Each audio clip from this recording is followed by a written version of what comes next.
यदि कोई व्यक्ति म्यूचुअल फंड सेल करेगा तो उसे कितना टैक्स पे करना होगा, ये डिपेंड करेगा कि उसे इनकम टैक्स के नए रूल के बारे में कितनी जानकारी है, क्योंकि इनकम टैक्स के रूल बदल दिए गए हैं म्यूचुअल फंड पे टैक्सेशन से रिलेटेड। तो स्पेसिफाइड म्यूचुअल फंड क्या होंगे, मार्केट लिंक म्यूचुअल फंड क्या होंगे, आपको टैक्स कैसे कैलकुलेट करना है न्यू रजीम के अंतर्गत और ओल्ड टैक्स रजीम के अंतर्गत, यदि आपकी बिजनेस इनकम है तो आप ओल्ड टैक्स रजीम कब तक ले सकते हैं, इन सभी क्वेश्चन को हम इस वीडियो में डिस्कस करेंगे। CA Satbir Singh YouTube channel पे आपका स्वागत है। पैसे को कमाना तो मुश्किल है ही, लेकिन पैसे को बचाना उससे भी ज़्यादा मुश्किल है। लेकिन सीए सतबीर सिंह चैनल पे हम आपसे ऐसे टिप्स शेयर करते हैं जिससे कि आप अपना टैक्स बचा सकते हैं, पैसा बचा सकते हैं। तो आप हमारे यूट्यूब चैनल को सब्सक्राइब कर लें और आप हमें व्हाट्सएप चैनल और Telegram channel CA Satbir Singh tax heal पे भी सब्सक्राइब कर लें। लिंक वीडियो की डिस्क्रिप्शन में भी दिया गया है और कमेंट में पिन किया गया है। यदि आप 1 अप्रैल 2023 के बाद म्यूचुअल फंड एक्वायर करते हैं और उन्हें सेल करते हैं तो उस केस में अब उनसे आपको जो गेन होगा उसे शॉर्ट टर्म कैपिटल गेन ही माना जाएगा। तो इस केस में स्पेसिफाइड म्यूचुअल फंड और मार्केट लिंक डिबेंचर्स के केस में प्रोविजन डाली गई है इनकम टैक्स में। यदि इससे पहले के आपके म्यूचुअल फंड एक्वायर किए हुए हैं 1 अप्रैल 2023 से पहले, तो उससे पहले का जो टैक्स ट्रीटमेंट था वही एप्लीकेबल होगा म्यूचुअल फंड की टैक्सेशन से रिलेटेड। सबसे पहले समझ लेते हैं कि स्पेसिफाइड म्यूचुअल फंड क्या होते हैं। जब आप किसी म्यूचुअल फंड में इन्वेस्ट करते हैं तो म्यूचुअल फंड आगे इन्वेस्टमेंट करता है। तो यदि म्यूचुअल फंड इन्वेस्ट करता है 35 सेंट या उससे कम इक्विटी शेयर में डोमेस्टिक कंपनी के, तो उस केस में माना जाएगा कि आपने स्पेसिफाइड म्यूचुअल फंड में इन्वेस्टमेंट की है। तो इनकी सेल से आपको जो भी गेन होगा वो शॉर्ट टर्म कैपिटल गेन माना जाएगा, भले ही आपने 3 साल बाद इन्हें बेचा है या 4 साल बाद बेचा है। यदि आपने म्यूचुअल फंड 1 अप्रैल 2023 के बाद खरीदे थे और उन्हें आप बेचते हैं तो अब इन्हें शॉर्ट टर्म कैपिटल गेन ही आपको ट्रीट करना होगा।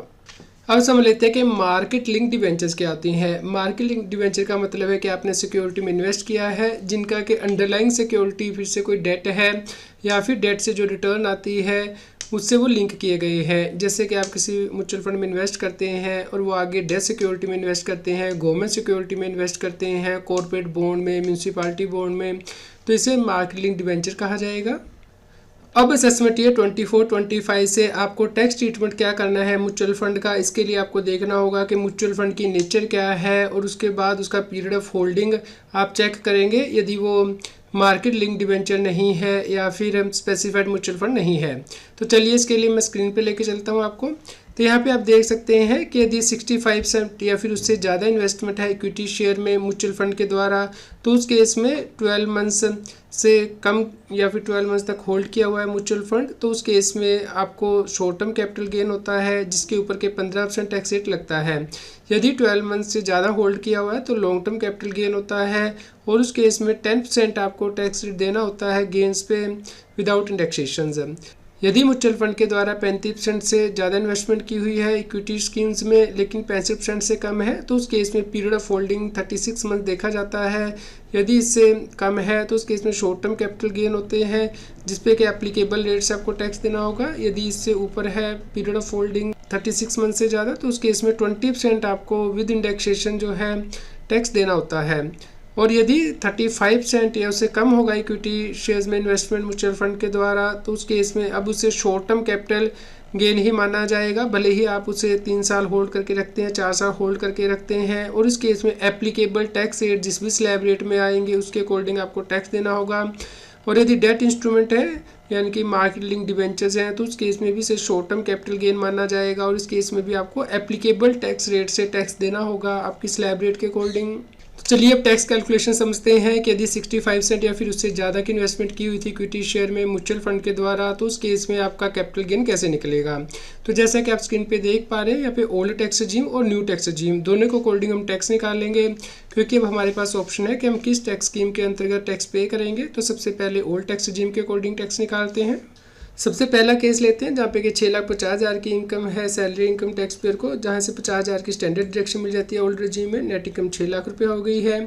इसके अलावा शॉर्ट टर्म कैपिटल गेन हुआ है इक्विटी और इंटर म्यूचुअल फंड सेल करने से। यहाँ पे म्यूचुअल फंड के द्वारा 65% या उससे ज़्यादा इन्वेस्टमेंट किया हुआ है इक्विटी स्कीम में, इसलिए 1 लाख रुपीज़ का यहाँ पे शॉर्ट टर्म कैपिटल गेन उसे हुआ इन शेयर्स म्यूचुअल फंड की सेल करने से।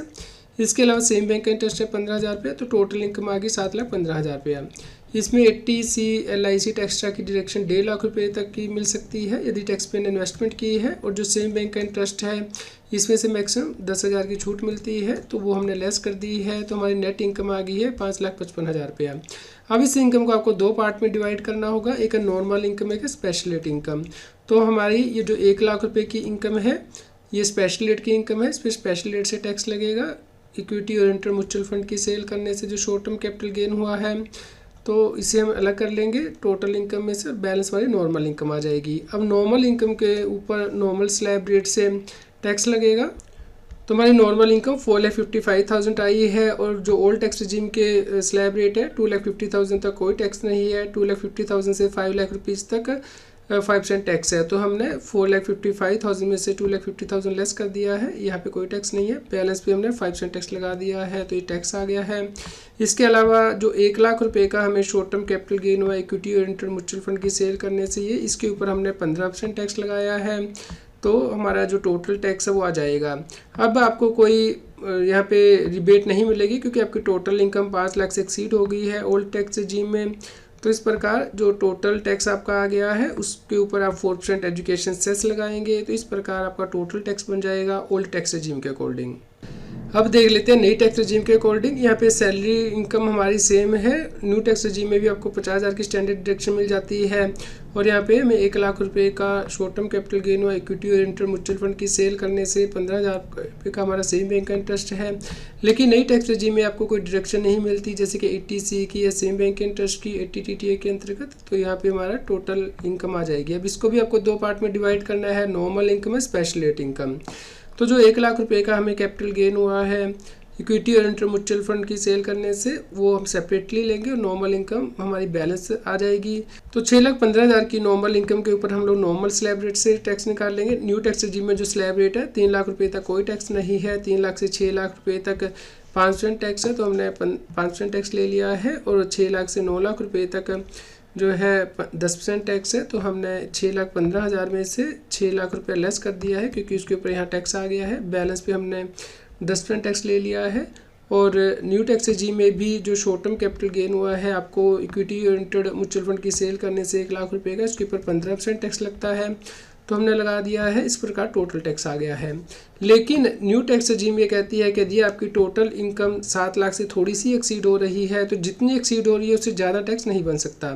तो यहाँ पे 7 लाख से जो इनकम एक्सीड हो रही है 15,000 रुपये हो रही है, तो ऐसा नहीं है कि 15,000 की वजह से आपका 31,500 का टैक्स बन जाएगा। गवर्नमेंट कहती है कि आपका टैक्स 15,000 ही रहेगा, तो बैलेंस आपकी मार्जिनल रिलीफ आ जाएगी। तो इस 15,000 के ऊपर आप 4% एजुकेशन सेस लगाएंगे, तो नई टैक्स रजीम के अकॉर्डिंग आपका टोटल टैक्स 15,600 रुपया होगा। तो आप यहाँ पे देख सकते हैं कि यदि आप ओल्ड टैक्स रजीम ऑप्ट करते हैं और डिडक्शन भी क्लेम कर लेते हैं तो आपकी टोटल इनकम कम हो जाती है, लेकिन आपकी टैक्स लायबिलिटी ज़्यादा बन रही है। जबकि नई टैक्स रजीम में स्टैंडर्ड डिडक्शन आपको मिलेगी और उसके बाद आपकी जो टोटल इनकम वो ज़्यादा है लेकिन टैक्स जो है वो कम बन रहा है। तो इस प्रकार आपको टैक्स की कैलकुलेशन करनी है और डिसाइड करना है कि आप कौन सी टैक्स रजीम को ऑप्ट करेंगे। अब देख लेते हैं कि यदि आपके स्पेसिफाइड म्यूचुअल फंड होते, यानी कि जहाँ पे म्यूचुअल फंड ने 35% या उससे कम इन्वेस्टमेंट की होती इक्विटी शेयर में, तो उस केस में टैक्स की कैलकुलेशन कैसे होनी थी। तो यहाँ पे भी हम ओल्ड टैक्स रजीम के अकॉर्डिंग टैक्स कैलकुलेट करेंगे और न्यू टैक्स रजीम के अकॉर्डिंग टैक्स कैलकुलेट करेंगे। तो यहाँ पे भी ओल्ड टैक्स रजीम के अकॉर्डिंग हमारी सैलरी इनकम सेम है। ये जो शॉर्ट टर्म कैपिटल गेन अब हुआ है, अब हमने स्पेसिफाइड म्यूचुअल फंड से मानना है 1 लाख रुपए का। सेम हमारी सेविंग बैंक के इंटरेस्ट की इनकम है 7,15,000 रुपया। यहाँ पे हमें 80C की डिडक्शन और सेविंग बैंक के इंटरेस्ट की डिडक्शन सेम मिली है, तो इस प्रकार नेट इनकम हमारी सेम आ गई है ओल्ड टैक्स रजीम में। अब हमारी कोई स्पेशल रेट की इनकम नहीं रहेगी क्योंकि अब ये जो स्पेसिफाइड म्यूचुअल फंड है इससे आपको जो गेन होगा, तो ये गेन होगा ये शॉर्ट टर्म कैपिटल गेन ही माना जाएगा और इस पर एप्लीकेबल टैक्स रेट से आपको टैक्स देना होगा कि जिस भी स्लैब रेट में आप आएंगे। तो इस प्रकार आपकी जो इनकम है वो नॉर्मल इनकम मानी जाएगी। अब ओल्ड टैक्स रजीम के अकॉर्डिंग 2.5 लाख रुपए तक कोई टैक्स नहीं है और 2.5 लाख से 5 लाख रुपए तक 5% टैक्स है और उसके ऊपर की इनकम पे 10 लाख रुपए तक 20% टैक्स है। तो हमने 5,55,000 में से 5 लाख लेस कर दिया, उसके 20% टैक्स लगाया है क्योंकि 5 लाख रुपए तक यहाँ टैक्स आ गया है, तो 23,500 हो गया है। अब हमारा कोई स्पेशल रेट का टैक्स नहीं लगेगा शॉर्ट टर्म कैपिटल गेन पे, तो इस प्रकार टोटल टैक्स आ जाएगा। अब इसके ऊपर आप 4% एजुकेशन सेस लगाएंगे, तो इस प्रकार आपका जो टोटल टैक्स यहाँ पे बन जाएगा। यहाँ पे आपको कोई रिबेट नहीं मिलेगी क्योंकि आपकी जो टोटल इनकम है वो 5 लाख से एक्सीड हो चुकी है ओल्ड रेजिम के अकॉर्डिंग, तो इसलिए आपको कोई टैक्स रिबेट नहीं मिलेगी। तो इस प्रकार आप टैक्स की कैलकुलेशन करेंगे। तो अब नई टैक्स रेजिम के अकॉर्डिंग टैक्स कैलकुलेट कर लेते हैं। यहाँ पे हमारी सैलरी इनकम आ जाएगी आफ्टर स्टैंडर्ड डिडक्शंस। यहाँ पे शॉर्ट टर्म कैपिटल गेन आ जाएगा स्पेसिफाइड म्यूचुअल फंड से, और इंटरेस्ट की इनकम आ जाएगी सेम बैंक के, तो कोई डिडक्शन नहीं मिलेगी न्यू रेजिम में। तो नेट इनकम हमारी सेम बनेगी जैसे कि हमने पहले भी कैलकुलेट किया था। अब हमारी कोई स्पेशल रेट की इनकम नहीं मानी जाएगी न्यू टैक्स रेजिम में भी। तो टोटल इनकम हमारी नॉर्मल इनकम है 7,15,000 रुपया। अब इसके ऊपर नॉर्मल स्लैब रेट के अकॉर्डिंग टैक्स कैलकुलेट किया जाएगा। तो 3 लाख रुपीज़ तक तो कोई टैक्स नहीं है नई टैक्स रेजिम में। 3 लाख से 6 लाख रुपीज़ तक 5% टैक्स है, और 6 लाख से 9 लाख रुपीज़ तक 10% है। तो हमारी जो इनकम है यहाँ पे 7,15,000 है, इसमें से हम 6 लाख रुपया लेस कर देंगे क्योंकि उसके ऊपर हमने ऑलरेडी टैक्स यहाँ पे ले लिया है, और बैलेंस के ऊपर 10% टैक्स लगा दिया है। इस प्रकार हमारा टैक्स बन जाएगा। अब यहाँ पे हमारी क्योंकि टोटल इनकम 7 लाख से 15,000 एक्सीड कर रही है, तो हमारा टैक्स जो है मैक्सिमम 15,000 रुपये तक ही रहेगा, और बैलेंस हमें मार्जिन रिलीफ मिल जाएगी।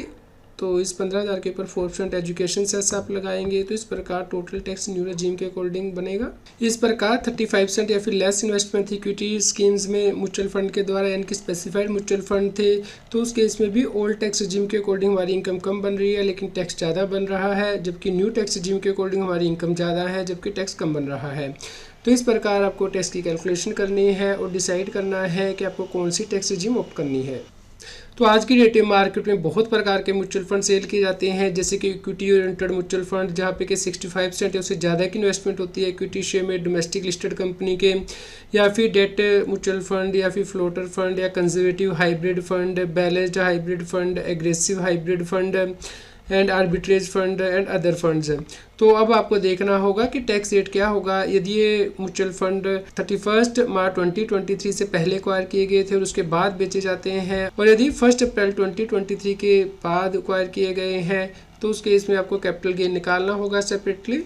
यहाँ पे आपको ध्यान रखना है कि यदि आपकी बिजनेस इनकम भी है, जैसे कि आप फ्यूचर एंड ऑप्शन को सेल करते हैं या इंट्राडे ट्रेडिंग करते हैं, शेयर की स्पेकुलेटिव प्रॉफिट या लॉस है, तो उस केस में इनकम टैक्स रिटर्न को फाइल करने की ड्यू डेट को चेंज किया गया है। यदि आप ओल्ड टैक्स रेजिम के बेनिफिट लेना चाहते हैं, डिडक्शंस एक्स्ट्रा क्लेम करना चाहते हैं, तो इसके लिए वीडियो आप राइट हैंड साइड कार्ड में देख सकते हैं कि ITR फाइल करने की अब नई डेट क्या है। तो आप उस डेट तक यदि फाइल करेंगे ITR तो ही आपको ओल्ड टैक्स रेजिम के बेनिफिट मिलेंगे, अदरवाइज नहीं मिलेंगे। तो इस वीडियो में हमने डिस्कस किया short term capital gain on mutual fund. तो यदि आप चाहते हैं कि हम long term capital gain mutual fund के ऊपर भी वीडियो बनाएं टैक्स ट्रीटमेंट से रिलेटेड, तो आप हमें वीडियो के नीचे कमेंट करके ज़रूर बताएं। यदि आपको कोई क्वेश्चन हो तो आप कमेंट करके हम तक जरूर पहुंचाएं। इसके अलावा आप CA Satbir Singh YouTube channel पर जाके वीडियो के अंतर्गत लेटेस्ट वीडियो जरूर चेक कीजिएगा, क्योंकि सरकार ने नई टैक्स रेजिम को बनाते हुए बहुत सी गलतियाँ भी की हैं, जिसकी वजह से कि आपको ज़्यादा टैक्स पे करना पड़ सकता है। तो आप इससे बचें और ये वीडियो सभी लोगों तक शेयर करें ताकि सभी लोगों तक ये जानकारी पहुंच पाए और वो इनकम टैक्स की कॉम्प्लायंस कर पाएँ। रेगुलर टैक्स अपडेट के लिए इस चैनल को सब्सक्राइब करें। आप हमें Telegram app CA Satbir Singh tax seal पर ज्वाइन कर सकते हैं ताकि आप GST और इनकम टैक्स के रेगुलर अपडेट अपने मोबाइल पर ही प्राप्त कर सकें।